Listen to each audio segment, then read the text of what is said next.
I want to talk about the three things you need to know as a commercial real estate investor. One is you need to understand cap rate. Number two, you have to understand the concept of a triple net lease. And number three, you have to understand what TIs are all about. TIs is short for tenant improvements. So let's start with cap rate, because it's probably the most complex concept for many people to get their heads around.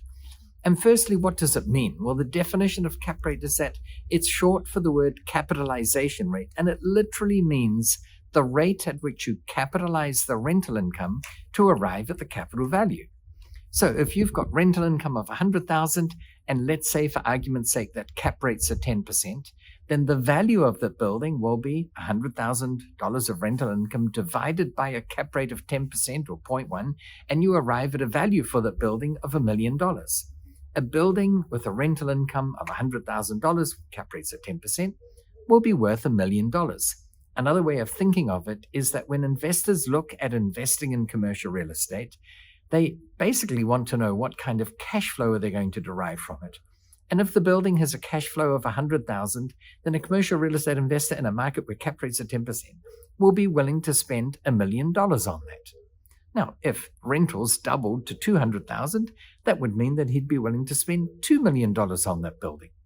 And conversely, if instead of being 10% cap rates, we had a building with that same $100,000 initial rental income and cap rates were only 5%, an investor would only need to get a 5% return, and therefore he'd be willing to pay $2 million to buy that building.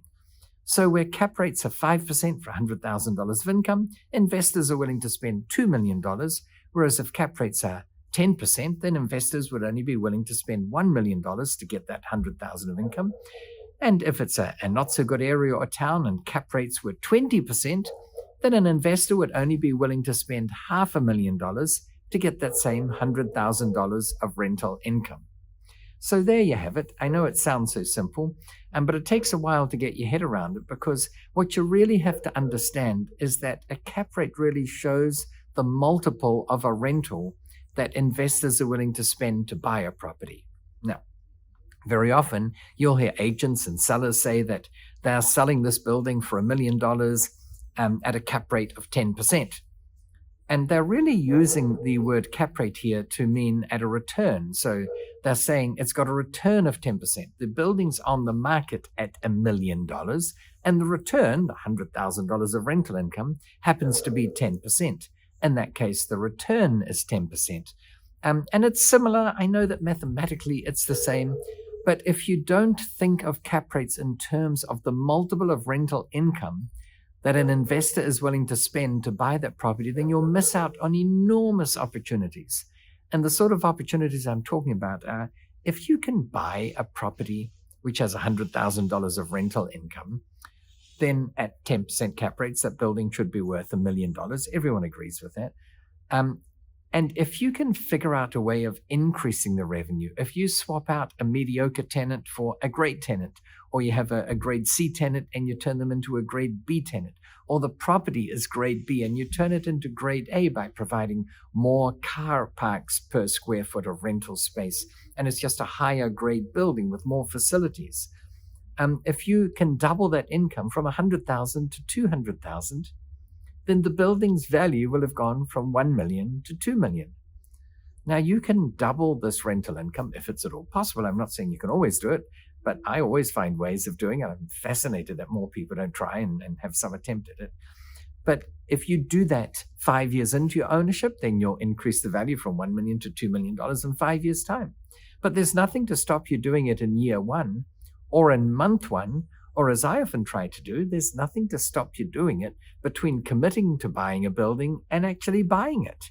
So if you commit to buying a building with $100,000 of rental income at a cap rate of 10%, and let's say the asking price and the contract price is $1 million, but before you take possession, before you even apply for the loan, you've managed to secure a better tenant or an additional tenant, or however you want to work it, such that your income is now $200,000, then on paper that building is worth $2 million, and most appraisers will acknowledge that.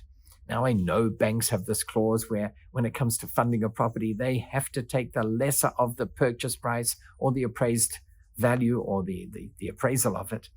And that in general is true. However, if you point out to them, but yes, Mr. Bank Manager, when I bought the building, I admit I'm only paying $1 million for it. But back then, even though it's only a few weeks ago, back then it only had $100,000 of rental income. Whereas now it's got $200,000 of rental income. So even by the rules of your own ultra-conservative property appraisers, the building's got to be worth $2 million.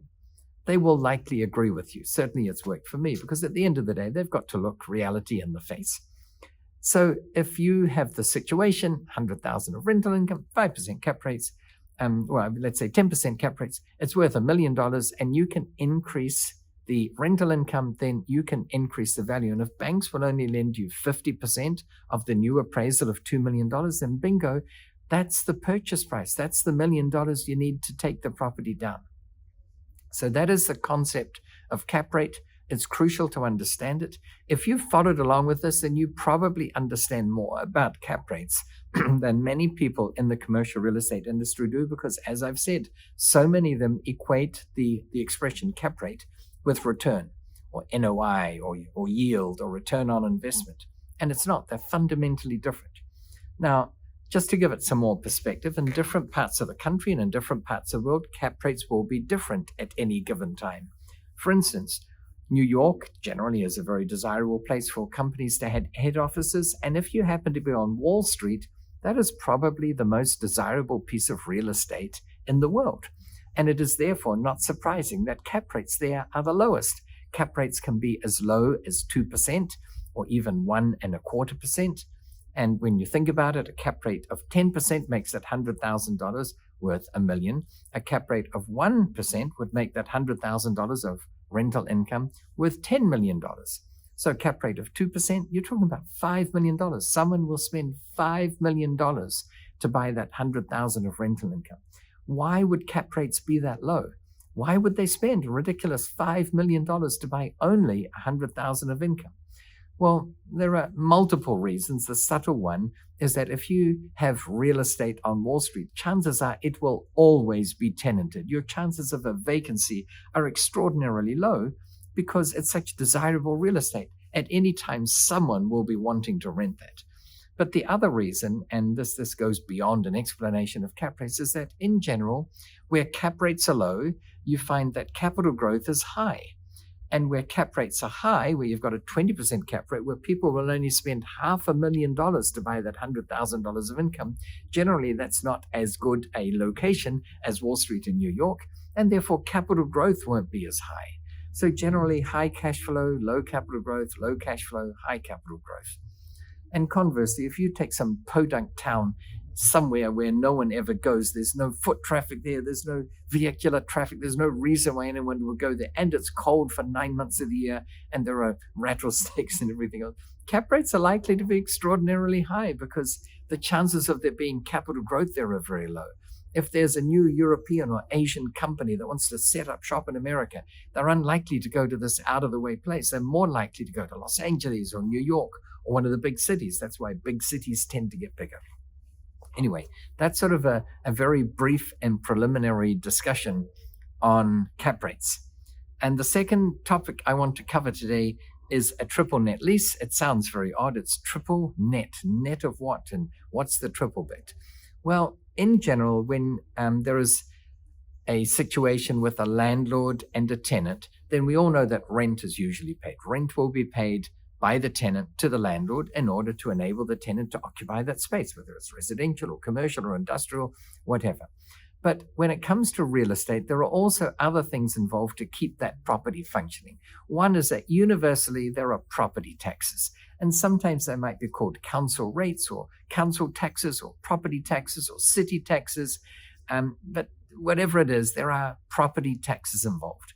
And then generally there's insurance involved. There are all manners of insurance. Of course, you've got insurance on the building so that if there's a catastrophic loss of the building through maybe an earthquake or a fire or a landslide or a mudslide, then the building is covered. And then you've got contents insurance, where if you have photocopy machines and computers and PABX systems, although they're falling by the wayside, then if they are lost through whatever insurable event may occur, then there's insurance for that. And there's personal liability insurance, where if one of your staff members slips on the floor, or someone who's not a staff member just comes wandering in looking for the neighboring property, but they slip, you have to have some kind of liability insurance for that.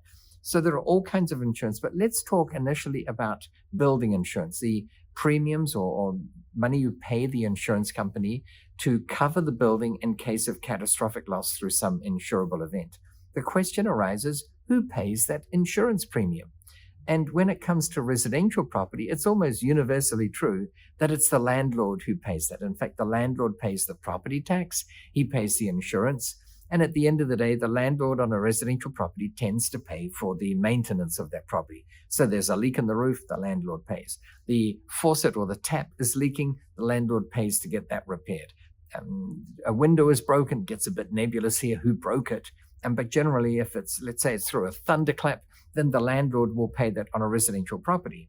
But when it comes to commercial, the commercial lease stipulates different conditions and from residential. And usually the conditions are that it shall be the tenant who pays either all of those items, the property taxes, insurance, and maintenance, or if there are multiple tenants on the premises, they'll pay a pro rata share, usually based on their area occupied. So if there are two tenants occupying 50% each, then they'll each pay 50% of the property taxes, insurance, and maintenance. If there are two tenants, one occupies 40%, one occupies 60%, then obviously it's split in that ratio.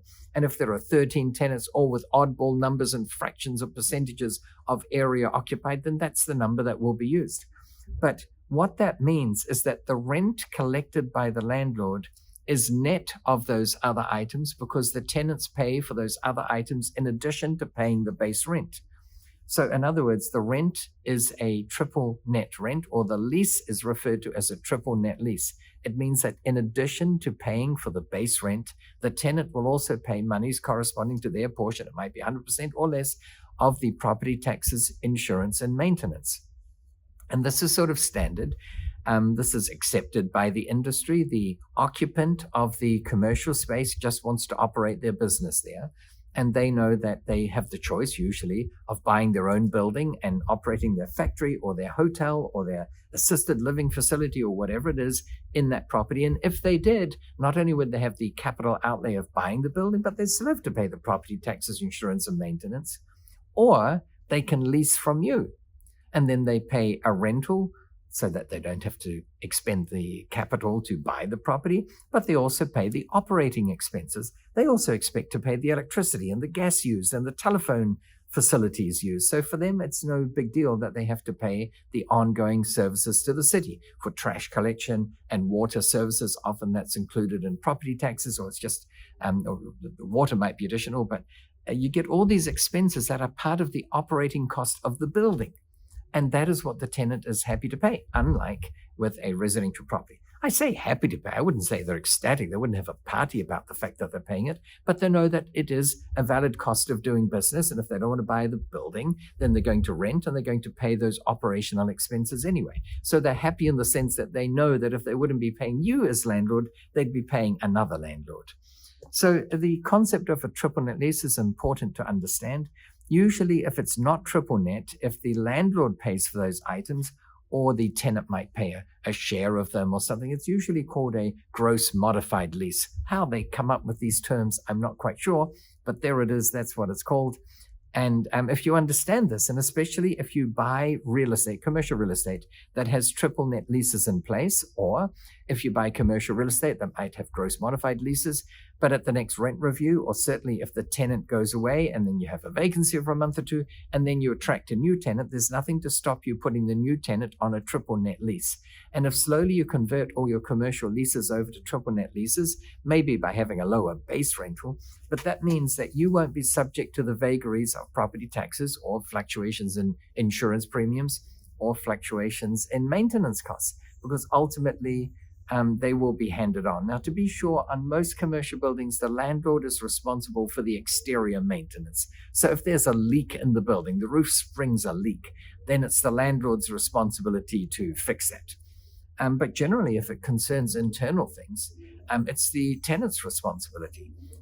One example I always give is that because a commercial lease says that a tenant shall maintain the premises in essentially the same condition as they were when the tenancy was started, save for normal wear and tear, that means that if a light bulb blows or a fluorescent tube blows or a lavatory gets blocked, the tenant knows that it's their responsibility to get them working again, because the light bulb and the fluorescent tube and the lavatory worked when they started the lease, and so they've got to maintain them in those conditions.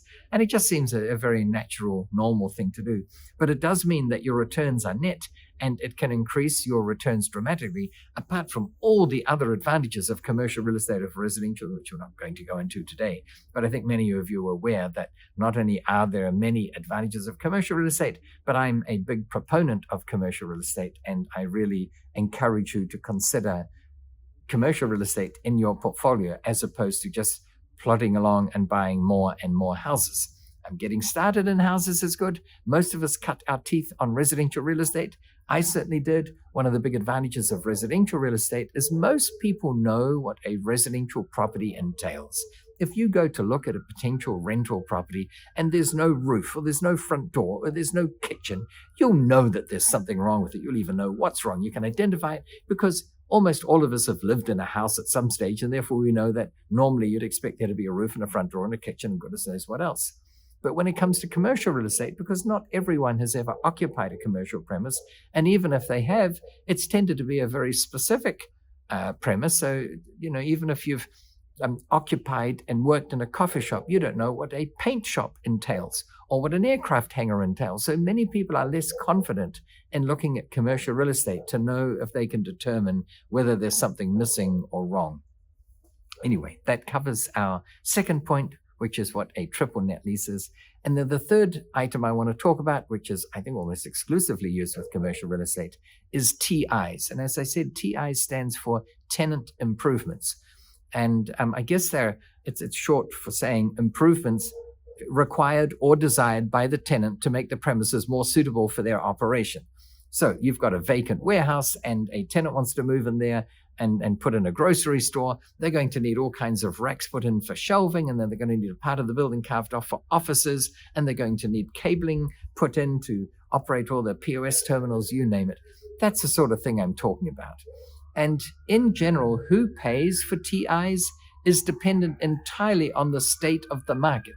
There might be a very great shortage of supply. In other words, it's very hard to get commercial real estate. And in that case, in general, the prospective tenant assumes and knows and is happy to pay for TIs because they want the premises. And if they don't take those premises agreeing to pay for TIs, then the three people lined up behind them will say, we'll take or we'll pay for TIs.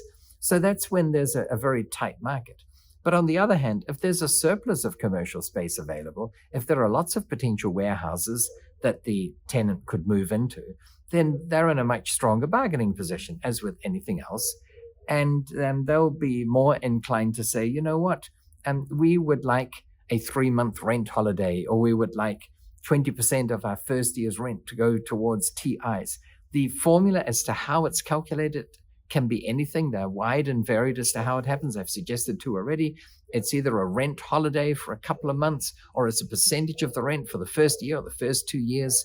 However it happens, it doesn't really matter, because the end result is that people end up wanting to have their TIs done. And depending on the state of the market, that will determine whether it's the landlord who ends up paying or the prospective tenant.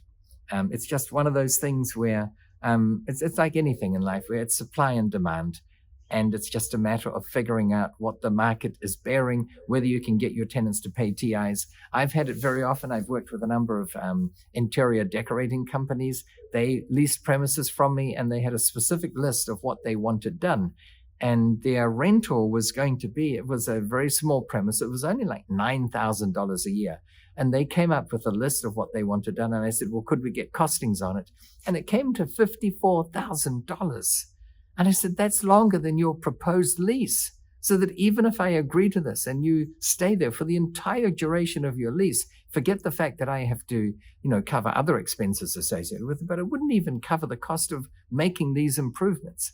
And when I presented that to them, I think they were surprised because they'd never looked at it from that perspective. And then they said, well, what can we get if we make the improvements ourselves? Because we've got the teams and we've got access to cheap supplies or reduced cost supplies. They get discounts, you name it. And so we negotiated something. I think it was 4 months of not having to pay rent, which for me was a lot less in capital value than in spending all those things. And this way they could do it on their own time frame to their own satisfaction, and all parties were happy. But it's just a matter of supply and demand and having a willingness to negotiate. If you throw your arms up in the end and say something like, do you think I'm a raving idiot? That's ridiculous. I'm never going to pay that money for it. Go away. Get your premises somewhere else. They probably will. But if you sit down and just reason with them and say, listen, that doesn't seem reasonable for the reasons I said, even if you stick it out for the entire duration of the lease, it wouldn't cover the cost of making those improvements. Generally, they see the light. So I reiterate over and over again in just about every session I have with people, be it live or through videos or podcasts or you name it, I say, listen, your ability to communicate is going to be one of the biggest determinant factors in your success in any industry, let alone commercial real estate. It happens to also apply to commercial real estate because we're all subject to the vagaries of our perceptions of other people. And if they come across as bullies and mean and you name it, you can add any adjective you like there, then your inclination to want to work with them is going to go down. Remember one thing, this perhaps is my closing thought, is that your tenants are not your adversaries. It's not you against them. It's not landlords against tenants. The way I see it is my tenants are my clients. I'm dependent on them for my business. In that sense, they are my business partners, and I'll treat them as business partners because indeed they are. And when they know that you're treating them that way, that doesn't mean to say that you cave into any whimsical thought they've come up with. I had a tenant who had the audacity this week, as I'm sitting here right now, to say, all of my income is going in towards paying the rent. And for that reason, I think you should reduce my rent. Well, we happen to be in an environment where rents are going up. And the rents on the two adjoining premises went up. They hadn't had a rent increase in, I think, 4 years, but they went up by 35%. So the two neighboring premises went up by 35%. And this tenant in the middle said, because all of my income is going to paying the rent, I think the rent should go down. And why won't you do that? And I said, well, I won't do that because it's a strong market right now. It's a rising market. And if you decide to leave, which you have every right to do, then I will easily find another tenant who's willing to pay 35% more than you're paying. Proof of that is that I just acquired 2 new tenants, one either side of you, who are doing just that. So why would I agree to reduce your rent? Anyway, supply and demand. And this tenant saw the light of that. And it's just a matter of being fair and being balanced. That old saying, it's true, do unto others as you would have them do unto you. Treat people fairly. Some will take you for a ride. I've been taken for so many rides. Maybe that's the topic of another podcast. But I'd still rather have the memory of having people attempting to take me for a ride and failing, or they succeeded for a while until I saw the reality of what was happening, and then it stopped, than having to be a mean, misogynistic pig so that you can get your way against common sense. So just learn how to communicate, be fair, don't raise your voice, listen carefully, evaluate it, come up with a lucid answer. And by the way, if they've made a good point and there's no counter to it, so be it. Then maybe they've convinced you of something. Be willing to change. Otherwise, in 5 years' time, you'll be exactly the same person as you are now, except you'll be 5 years older. That's a bit of a sobering thought. Let's hope that we can all grow and learn new things. I hope you've learned something new about commercial real estate, in particular about the definition of a cap rate, what a triple net lease is, and also what TIs are. Look forward to seeing you again in the near future. And in the meantime, I want to wish you, as always, successful investing.